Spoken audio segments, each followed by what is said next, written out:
The short story is I wanted to play squash when I was in college and I wanted to study in the US. The long story is when I was 8 years old, I came to the US with my family and we traveled for 6 months around the US. By the age of 8, I'd watched the US Open at Pebble Beach. Um, I'd been to Disney World. I'd seen a space shuttle land.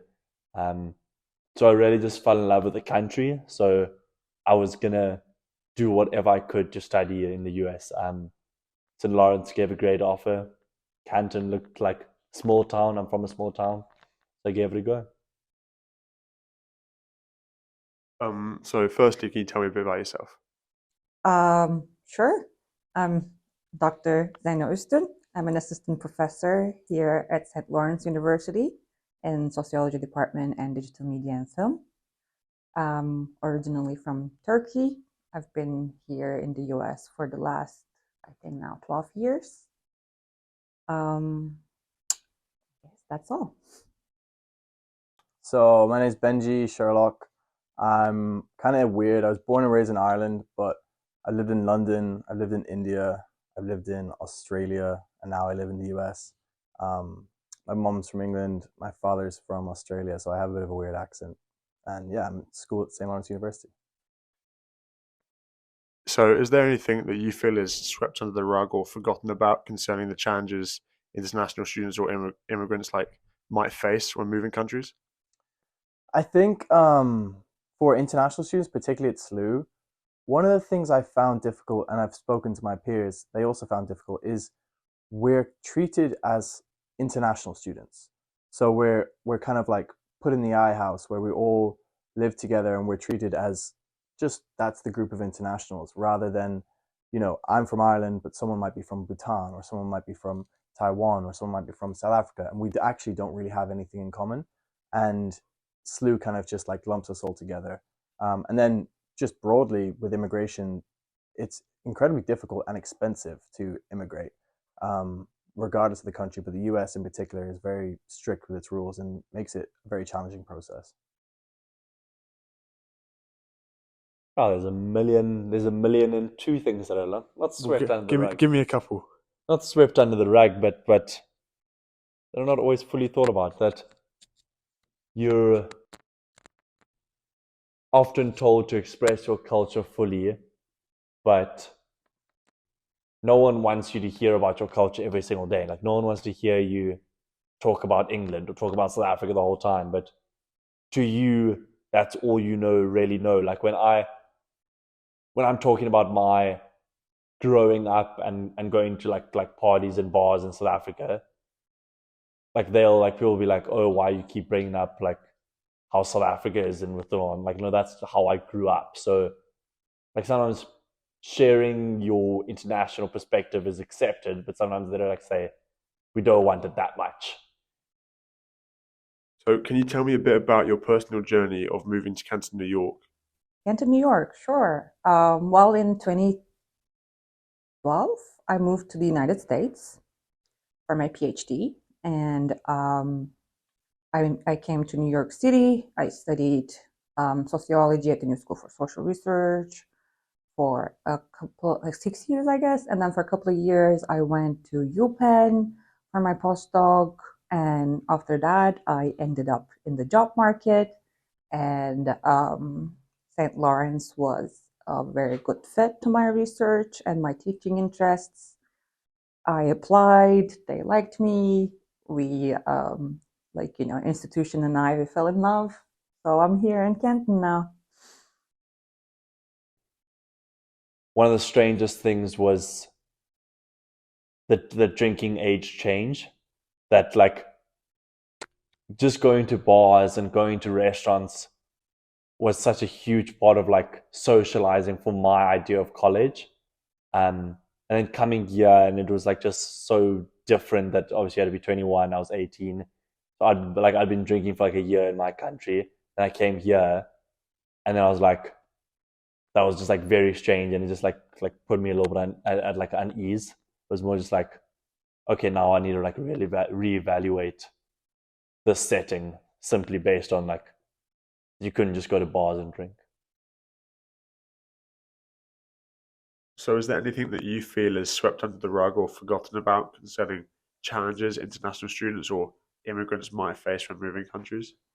All right, I think visa issues, like F1 requirements, always having to keep up with the paperwork, and loneliness at first, not being able to directly, like, incorporate yourself to the new world, and isolation comes thereafter, might be the things that we're not really talking about much in international students' experiences here in the school.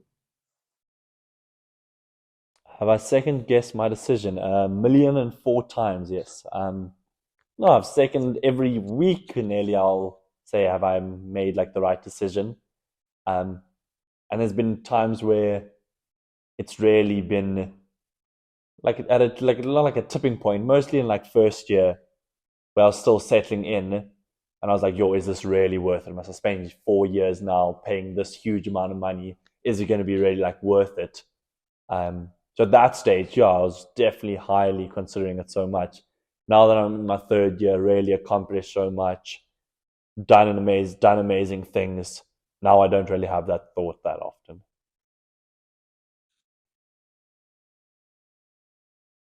So, what was one of the hardest things that you noticed when moving to a social setting like St. Lawrence? Did that affect your outlook on the journey or like between countries? Honestly, I mean, there's surface level stuff and then there's deeper stuff. That surface level thing, I really struggle with the weather. I get bad seasonal depression. I hate the dark and the cold and the snow and like the snow. Um, but I think on a more deeper level, I found it very difficult initially to adjust to the culture and kind of learn a new like sense of humor, learn a new way to interact with people. But I had experience of that living in different countries, that adjustment period, so that was kind of able to inform me, and I adjusted pretty quickly. Lessons, I mean, one thing I can say that, like, being an immigrant, or having spent, like, kind of enough time to feel belonging to two different geographies, gives you kind of this, like, understanding that the world is smaller for you than for a lot of people, because you've seen, like, very different contexts. I mean, you cannot even compare Turkey to US in terms of its culture or the ways of living. I mean, you can. Capitalism is everywhere, of course, but, like, and, like, creates monocultures, but still, you know in the very gist of it, it's different. And the people are different. They act different. One thing I like, maybe struggled a little bit. It was like personal space, right? Not touching people. It's like we're so touchy feely in Turkey. You would hug everyone, kiss everyone, hold hands with everyone. And here, like, you can't really do that. And I was like always grappling with that. I wanted to tell people that is touching is okay. Like, I wanted to teach them that it's actually something that you can enjoy. Have you learned any lessons during your time away from home? If yes, have they impacted you positively or negatively? I think I've learned a lot of lessons, but I think probably most importantly, I've just learned some responsibility. Like, I moved away when I was very young, comparatively speaking, and I had to grow up fast. I moved straight to India, which was a very different country, and it was either sink or swim. And a lot of kids left that school and went home early, but then a lot of us didn't. And yeah, I've learned a lot, but I think the most would be kind of like diving in the deep end and just taking responsibility for yourself. One of your interview questions that I got was, "Do you want to stay in the US after you finish your schooling in the US?" And the answer you have to give the interview officer is, "No, I want to study in the US and I would like to go back to my home country." If you answer, I've literally have a friend who played squash with me. He answered, "No, I want to stay in the US and work in the US." His visa was declined. Like, according to all my things, according to all my answers, no, I want to study here, go home. But in real aspect, no, I really want to make a life here. Still love, I've said I love my country, but there's just so many opportunities, work opportunities, life experience opportunities. Um, Going to the craziest music festivals in the world, going to crazy bars, like all these kind of things. There's just way more opportunities here. So no, this is hopefully where get a job, meet a wife, settle down. This is where I want to be. So looking onto the future, what are your aspirations with your immigration status or regards to working or studying in the US? So I would like to go into real estate, whether that be here or abroad. My ideal goal is to stay in America, just because, to be quite frank, it's easier to earn money here than back home in Ireland. But it's very difficult with immigration. You only have 1 year to work after school, and then you have to find visa sponsorship, which are pretty few and far between. So my goal is to stay. I'll definitely stay next year after graduation and work for a company. And if they sponsor me, great. And if not, I'll end up back home.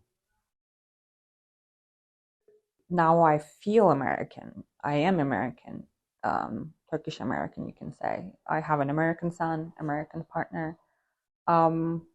So like my memory is, I don't even remember when it was, like when I had that cultural shock, or like, this, oh wow, this is a new world kind of a impact. But I mean, of course, the most beautiful thing is you live in two worlds, right?